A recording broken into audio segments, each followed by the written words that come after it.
So can we actually go back to that slide with all of those groups? Yes, beautiful.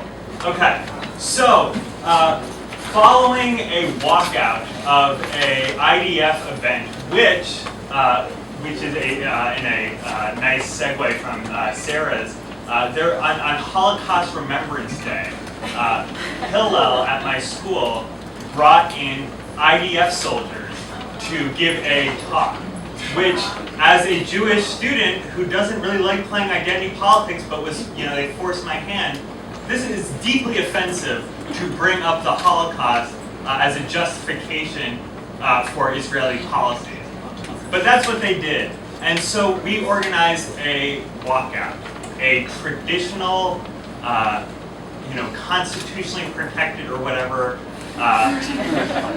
direct action, and we did a walkout. And following this walkout, all of the groups you see up here in 20 of the media sites in the next slide produce articles accusing us of anti-Semitism, of saying that there was a safety problem for Jews on our campus, and they all sort of fed onto each other. Day after day, another article would come out which just recycled the same charges, but in a slightly different angle and by a slightly different group.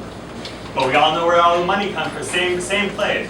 The university eventually was convinced that there was a Jewish outcry about this walkout, this silent walkout organized by Jewish students on my campus. And as a result, SJP was sanctioned. And so what did I do? I called Liz Jackson, who I think is kneeling down out of sight, and Palestine Legal, and I called the ACLU, and we got this dynamite letter telling the university that what they did was wrong and that students have the right to protest. And the university did nothing. And I think it's very important to understand that you can, no matter how good your lawyers are, and Palestine Legal is filled with 3 really great lawyers, it didn't do anything. Our sanction remained in place. And in fact, when our funding was compromised, and so the only tactic we had was sort of more direct action, and so we did a mock eviction flyering action. And the result of which was our ADL-trained university police responded as though a hate crime was committed and started banging on the doors of SJP students early in the morning and interrogating them as though they had committed an act of violence. And what followed that was our suspension. And this time, instead of just getting the ACLU and Pal Legal and the National Lawyers Guild, which we did, on board, we also reached out to many other local groups.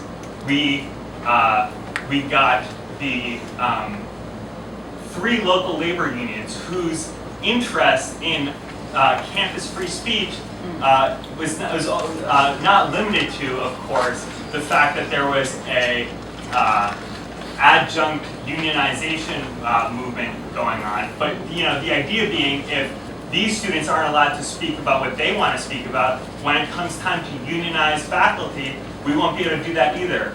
We've got queer groups, grassroots groups from throughout Boston and New England. We reached out to the U.S. campaign, and they sent an action email which generated to their 80,000 list strong email campaign. And the switchboard at my university was overwhelmed and had to shut down for a day. The amount of people we turned out for direct action marches where our university president was having a meeting was numbered over 400 people. And it wasn't until we started turning out groups under a banner of 30 different coalitions who supported Northeastern SJP's right to engage in pro-Palestinian activities on campus that the university relented. And so I want to leave you with the idea that lawyers on their own aren't going to make an impact in this struggle. Razmia has the wonderful attorneys, but without people coming day after day to every single one of her hearings, there would be no pressure. Everyone has lawyers. Nobody besides what we have in this room can generate the kind of grassroots movement that is what gives us real traction.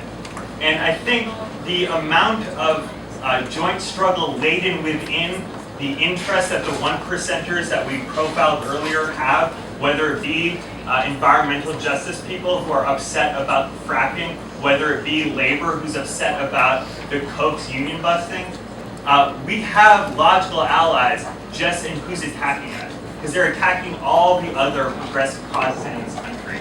And until we can turn them all out together, we will be left sanctioned and punished. And it is, as Loyola will soon prove once again, you can't silence an SJP if there are 500 people marching outside your campus. It just won't happen. And we continue to grow and become, have real victories once we're able to tap into our allies and activate them. Thank you.